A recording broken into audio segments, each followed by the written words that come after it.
अमेरिकी president Donald Trump को अब चाहिए नोबेल पीस अवार्ड। जी हाँ, अब इजराइल और गाजा के वॉर में एक और नया ट्विस्ट आने वाला है, जहां पे अब हमारे डोनाल्ड ट्रंप जो बनेंगे पीस मेकर।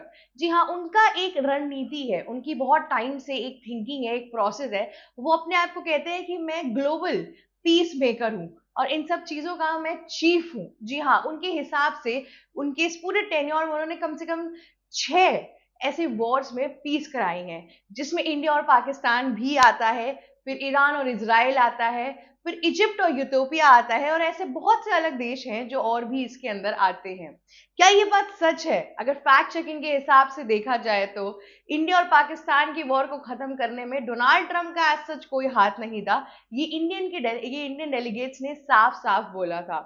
पीएम मोदी और एस जयशंकर के यही स्टेटमेंट का क्रक्स निकला था कि ये हमारी आपसी बातचीत से हुआ था, ना कि यूएस प्रेसिडेंट डोनाल्ड ट्रंप की वजह से।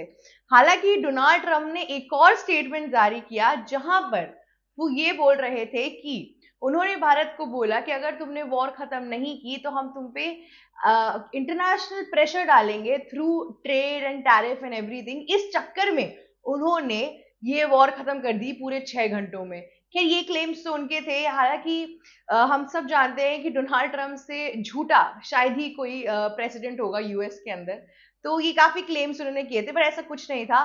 पर इस टाइम पे गजा के अंदर लोग काफी हद तक डोनाल्ड ट्रंप को अप्रोच करने की कोशिश कर रहे हैं कि ये वॉर वो खत्म कर सके। तो इस तरीके से अगर देखा जाए तो डोनाल्ड ट्रंप एक तरीके से अपनी जो ग्लोबल इन्फ्लुएंस बनाना चाहते थे, उसमें तो वो सक्सीडेड हो ही गए हैं, मुझे ऐसा लगता है।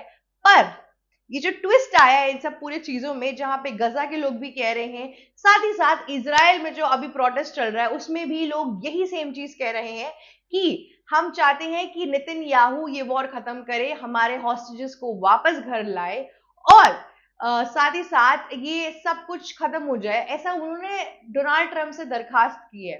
पर डोनाल्ड ट्रंप ने यह भी बोला है कि अब मैं इस नए वॉर में भी लगूंगा, जिसमें उन्होंने एक 60 डे का हॉल्ट लगाया है, पॉज लगाया है वॉर के ऊपर कि 60 डेज तक आप प्लीज फाइट मत करिए, दोनों लोग अपनी अपनी बातचीत करिए, नेगोशिएशंस पे आओ, काफी चीज हो।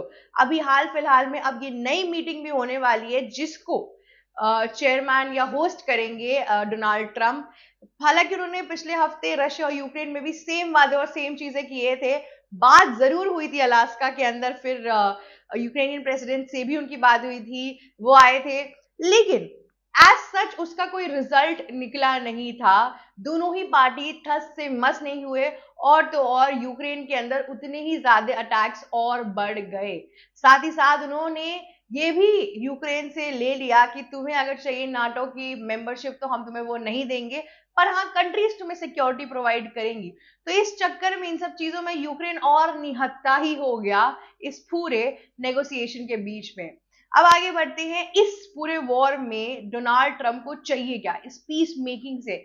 उन्होंने बहुत पहले इस बारी इस साल जून या जुलाई में कुछ ऐसे अपना एक ट्रूथ पे सोशल मीडिया प्लेटफॉर्म पे ये निकाला था कि मैंने इतने वॉर्स खत्म कराए हैं तो प्लीज मुझे एक नोबेल पीस अवार्ड दे दो। जी हाँ, और सिर्फ इतना ही नहीं, उज्बेकिस्तान और क्या कहते हैं अजरबैजान के डेलीगेट्स जो थे वो भी इस चीज की हिमायतें कर रहे थे कि please Donald Trump he Nobel peace deserve करते हैं फॉर द पीस मेकर, ना कि कोई और। तो ये सब जो चीजें थी, डोनाल्ड ट्रंप सिर्फ अपने इलेक्शंस को सब बचाने के लिए नहीं कर रहे, वो एक नोबेल पीस भी चाहते हैं इस एक चीज के लिए, जो जिसमें से एक भी वॉर उन्होंने अपने हाथों से खत्म नहीं कराई है। बातों में तो वो बहुत तेज हैं, पर अगर रियलिटी की हम बात करें तो इस टाइम पे इसराइल और गजा की सिचुएशन और भी खतरनाक होती जा रही है। जैसे ही इसराइल ये अभी तक इसराइल उस बैठक में बैठ ही नहीं पाए जहां पे उन्हें ये बात करनी थी कि कैसे वो सीज फायर एक्सेप्ट कर ले और सब कुछ, जबकि हमास मान भी गया उनकी सारी शर्तों की।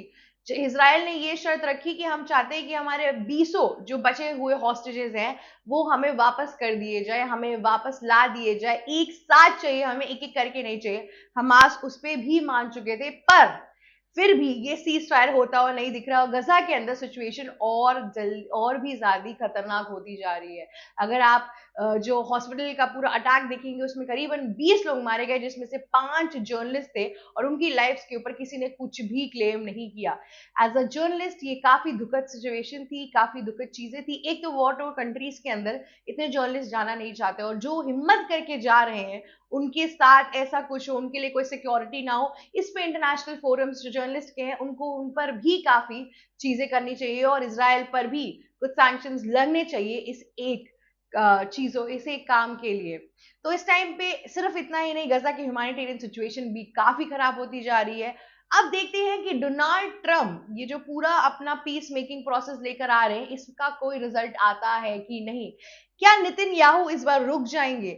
क्या नेतन्याहू अपनी पुरानी दोस्ती या फिर मैं बोलूं एक ही एलाई जो उनका बचा है इस टाइम पे स्ट्रॉन्गेस्ट, उसके वजह से क्या वो इस बार ठहर जाएंगे? हालांकि ये देखना काफी मतलब अगर इसके टेक्निकल टर्म्स पे जाए तो हो भी सकता है कि नेतन्याहू इस बार रुक जाए, क्योंकि नेतन्याहू के पास ऑलरेडी इसराइल के ऊपर ईरान बैठा हुआ है। अपनी मिसाइल लेकर इंडियन ओशन के पास वो खड़ा हुआ है कि अब जैसे ही तुम कुछ करोगे सीधा एक मिसाइल दाग दी जाएगी।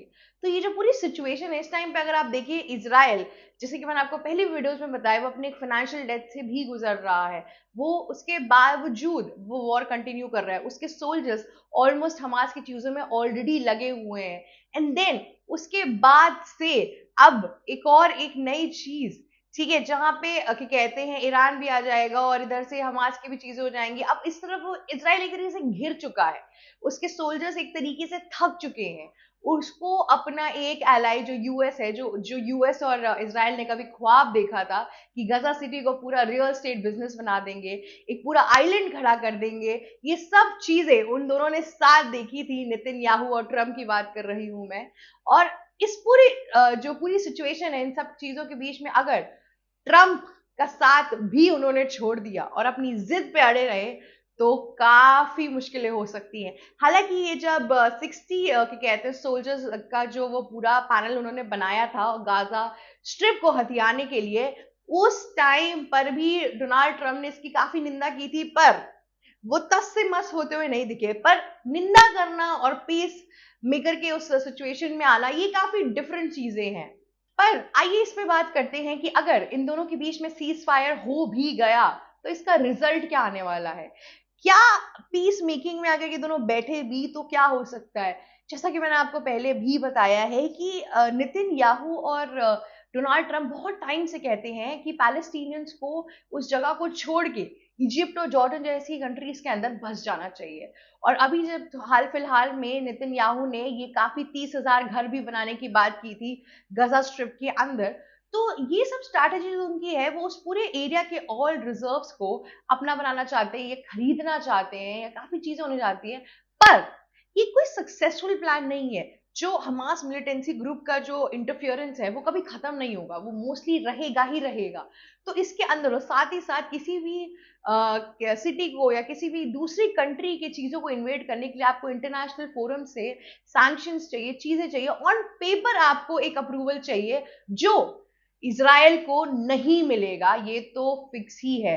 पर इस पर देखना थोड़ा दिलचस्प होगा कि इस पीस मेकिंग से क्या क्या चीजें सामने आती हैं, कैसी सामने निकल के आती हैं और कब और कैसे चीजें बदल जाती हैं। जी हाँ, इस चीज के लिए हम लुक फॉरवर्ड कर रहे हैं। हालांकि एक और आपको बात बताती हूँ, डोनाल्ड ट्रम्प का तो पता नहीं, पर रशिया और यूक्रेन की लड़ाई में सिर्फ एक बंदा था जिसकी सब बात सुनना चाहते थे। सिर्फ एक ऐसा इंसान और एक ऐसी कंट्री जो दोनों ही देश सुनना चाहते थे, वो था इंडिया। जी हाँ, जेलेंस्की और पुतिन दोनों ने ही बोला था कि अगर मोदी बात करेंगे और मोदी की चीजें होंगी तो हम सुनेंगे। हालांकि रशिया और इंडिया एक तरीके से ऑलमोस्ट एलाई, बहुत अच्छे दोस्त अब बन ही चुके हैं। अभी रिसेंट में रशिया ने 5% का डिस्काउंट भी दिया है इंडिया को। लेकिन दूसरी ओर जेलेंस्की का भी उतना ही भरोसा था पीएम मोदी के अंदर।